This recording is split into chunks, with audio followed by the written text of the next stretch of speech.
Meanwhile, England's third national lockdown has legally come into force, with members of parliament set to vote on it later. Now, the measures, which include a stay-at-home order and the closure of schools to most pupils, were announced by the Prime Minister on Monday. All of the UK is now under strict virus curbs, with Wales, Northern Ireland and most of Scotland also in lockdown. On Tuesday, the number of new daily confirmed cases of Covid-19 in the UK topped 60,000 for the first time. Prime Minister Boris Johnson said he had no choice but to impose the new lockdown, with the number of patients in hospitals 40% higher than in the first peak. Elsewhere in the UK, Scotland First Minister Nicola Sturgeon also announced a new lockdown across mainland Scotland, Skye, Arran, Bute, and for the rest of January. Level 3 restrictions apply in the remaining areas of the nation. And joining me on the news from the UK via Skype is an international affairs analyst, Dr. Bola Adediran. Good to have you, Dr. Bola Adediran. Help us understand, with the new figures in the UK, over 60,000 reported just about yesterday. And I will also know that about 1.1 million people have been infected in England alone. Where does this lockdown come in, and how are citizens or residents reacting to this lockdown? Well, thank you for having me.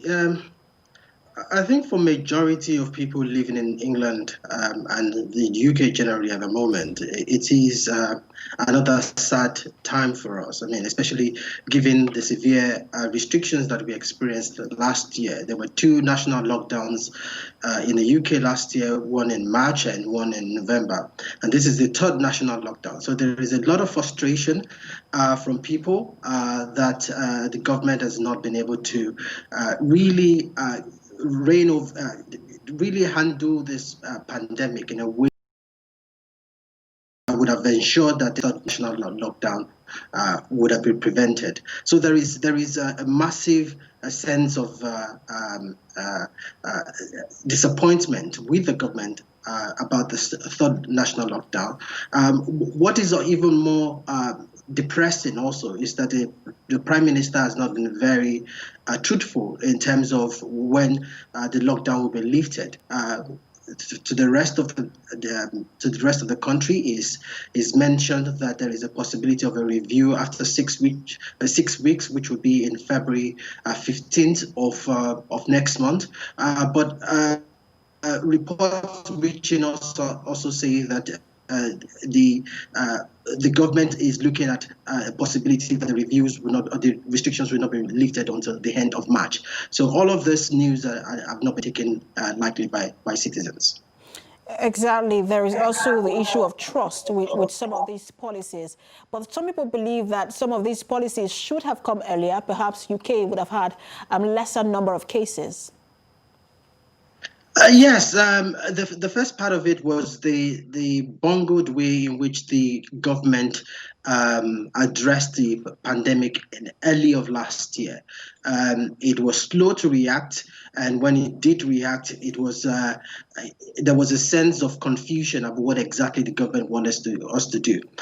Throughout last year, we saw how the government went into different policy initiatives, provided different policy initiatives that were confusing to the citizens. At one point, we were asked to sit down, to stay at home and protect the NHS. Then at the point when the lockdown was, restrictions were lifted, we were encouraged to go out and to support the economy by eating out and by engaging in economic activity.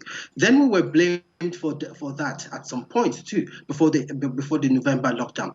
And the government promised that there would not be lockdown restrictions during the Christmas. 3 days before the Christmas, in some instances, it imposed new restrictions. And we've also seen how shambolic the government has been in terms of handling restrictions around the international airports. Even till now, travelers coming into the UK are not being tracked and traced properly, and they're not being tested. So there is anger at some level that the government has been terrible in terms of handling this coronavirus pandemic, especially when you compare the response of the UK government to other neighboring countries, Germany, Australia, New Zealand, and many other countries who have done a fantastic job in handling the pandemic. But there is also, there is the responsibility of government, but there is also the responsibility of everyone else, especially in adhering to the outlined protocols. Now, there is a new variant of the virus in the UK and some other countries. It is winter, and if people refuse to adhere to the stay-at-home order, what then happens? Well, I think people are sensible to know, obviously, that we are in the midst of one of the most dangerous public health crises in our lifetimes, and we understand the consequences generally. And I think across the world, people understand that they have to socially distance. They have to also protect themselves by wearing masks, and that is not in question. What people are oftentimes very uncomfortable with is a policy by the government that seems to be generating confusion.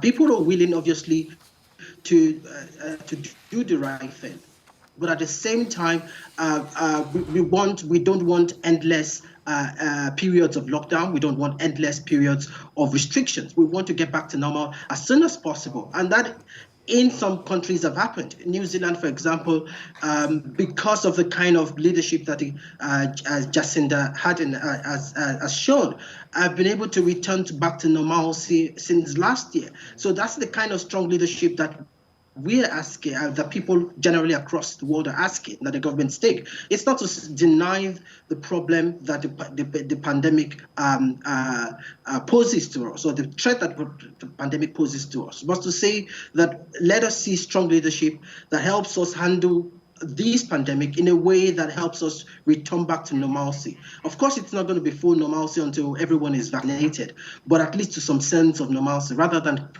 launching us into lockdowns upon lockdowns at every interval. Absolutely. International Affairs analyst Dr. Bola Adediro, thanks for talking to us.